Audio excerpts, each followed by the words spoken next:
Today, we're gonna get a tattoo, but not just an ordinary tattoo. We're gonna get a hand poke tattoo.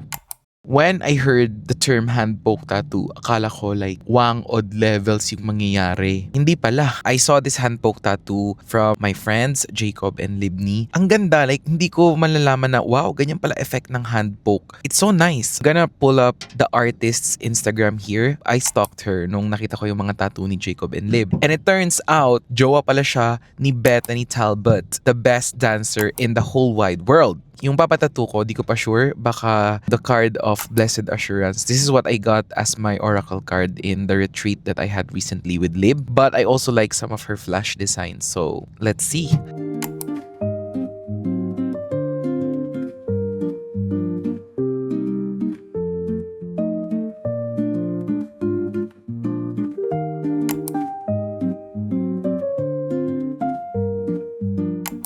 May difference ba sa healing ang hand poke and Yes, actually mas mabilis to mag-heal Ang compared sa ganda. machine. Kasi nga, less traumatic siya sa skin.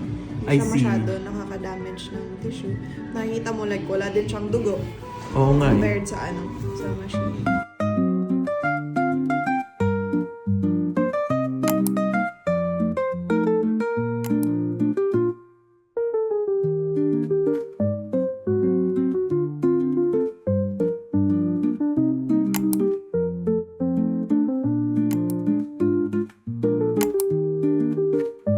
Ang ganda.